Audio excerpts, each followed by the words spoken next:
Hello and welcome back. In this video I'm going to give you an idea how a Psychiatrist sees a film like Inside Out 2. This video is filled with spoilers, so make sure that you watch the movie first. Let's start with the main theme of the movie. As Riley turned 13, she goes through puberty and new complex emotions come in.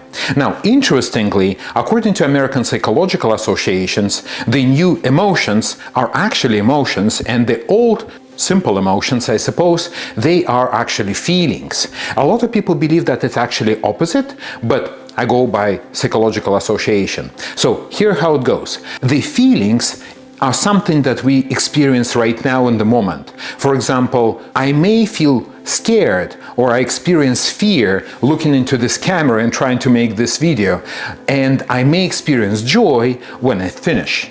And I may feel sad if you don't subscribe to my video, so make sure that you subscribe. But the new emotions are contextual. They depend on the environment or time when it happens. For example, I experience anxiety worrying that you may not like this video.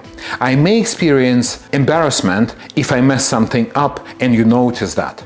I may experience envy if you have something that I also want, etc. Why did Riley not have these emotions before? It's actually because her brain wasn't developed enough. Back before puberty, we all are more concrete. We have less so-called abstract thinking. I'll give you an example from sports. At the age of 9, you may dream of becoming an Olympic champion. You listen to your teachers, to your coaches, you go to your trainings, and then you may be even number 2 in your city, number 1 in your club, and you imagine that you're going to be a world champion.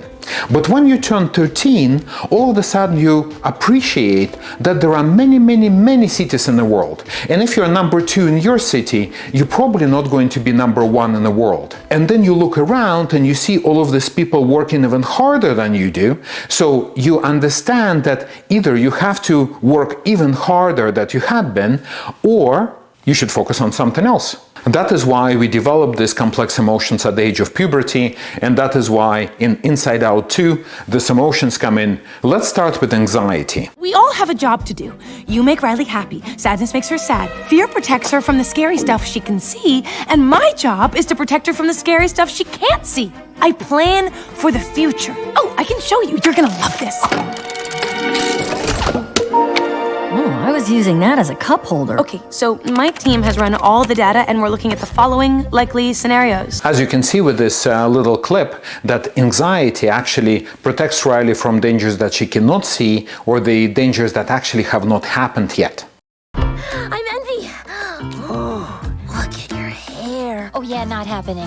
A couple of words about envy, because there is also jealousy. Envy means that I also want something that you have. Jealousy means that if you have something and I cannot have it, I don't want you to have it either. So envy is somewhat more positive emotion, and I guess that's why they included that in the film. Let's play this little next bit. That's onwe. On what? It's what you would call the boredom. Actually, ennui is my favorite emotion in this film because I get to experience this a lot as a part of my midlife crisis, and teenagers feel this very often as a part of their existential crisis. Translating from French, it's actually not boredom, it is annoyance. So when ennui is saying what you call boredom, it sounds kind of French and obnoxious, but it also means that it's actually not boredom. You can't really describe it as a boredom because it is also annoyance. And it's interesting that boredom we experience when we run out of entertainment, but ennui we experience when we get overstimulated, when we get to the end of something happening. Ennui is something that you may experience in the middle of the party. You started the party with everyone else, you dance, you have fun, you have your friends around you, and all of a sudden you feel kind of bored. You don't want to do this anymore. And you ask yourself why? Nothing happened. So your friends are around you, the music is playing, the party is raging, but then what did just happen? It's kind of blindside you, and very interestingly that ennui actually has a remote from the console. That's the only emotion that has a remote because it can blindside you. You feel ennui because you don't want to do this anymore, because it kind of run out its course, whatever that is. A party, maybe making video, or maybe hang out with your friends. You just don't want to do that anymore, so you retreat to your couch, you pull out your cell phone, you scroll through your social media, you kind of look bored, but actually it may mean that you're a bit overwhelmed with everything that's happening, and you can appreciate that at the end of the movie when this happens. Riley, how was camp? It was good. They didn't show it in this clip, but that is when onwe took over. So the emotions are freaking out, they don't know what to say, they don't know how their parents gonna react, they're completely overwhelmed. So what did the parents get? Good. It was good. What's your name, big fella? That's embarrassment. Welcome to headquarters, embarrassment. Oh, we're doing a fit. No. Oh, nope. Going high. Oh, you got a real sweaty palm there, buddy. This is embarrassment. It only happens in social situations when we inadvertently break social convention, we flush in our cheeks, we have the specific body language that everybody can see that we regret, and they tend to forgive us because they know that we did not mean to break the social rules. I am truly sorry. I was so looking forward to working with you guys. What do you think you're doing? Get off me. Riley's life is more complex now. It requires more sophisticated emotions than all of you. It's not forever. It's just until Riley makes varsity or until she turns 18 or maybe forever. I don't know. We'll have to see. I love the visuals because they showed various mental processes in graphical details that represent how it actually works. So for example, in Inside Out 2, they replaced a train of thoughts with stream of consciousness.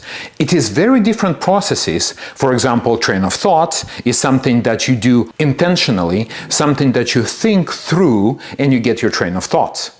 But stream of consciousness, it's something happens without your effort or even knowledge sometimes. So when you watch Donald Trump, he appeared to show everybody a glimpse into his stream of consciousness because he doesn't seem to filter so much. I really love the concept of sarcasm. Look at this. What is that? It's the sarcasm! Sarcasm. Boy, are we so lucky we ran into you guys! Boy, are we so lucky we ran into you guys. Wow, those guys are jerks. Wow, those guys are jerks. What happened in the movie, the sarcasm that is actually chasm that broke the ground interrupted the stream of consciousness, and with that it also interrupted communication. So it actually inverted. Everything that was said from that point on was opposite, and that's what sarcasm is. In part 2 they added abstract concepts like personality and belief system. That was very interesting to see how they portrayed that. It's a brainstorm! Oh. The creators represented brainstorm as brainstorm. They were able to show difficult choice of future careers as a balloon parade, and I'm sure that's how it feels because I get to witness that as a child psychiatrist. They showed how anxiety may be paralyzing or trigger more action, even taking more risks and putting Riley in more danger as opposed to protecting her. At the end of the movie, she experiencing a panic attack because all of her flooded repressed memories overwhelmed her subconsciousness, so she cannot express it and she cannot choose between two opposite personalities. So she experiencing the severe emotions, and when she's able to incorporate that in one complex personality, she gets to experience a sense of flow, like I do now. Please leave a comment, let me know what you like about this movie, and I'll see you in my next video. Bye bye.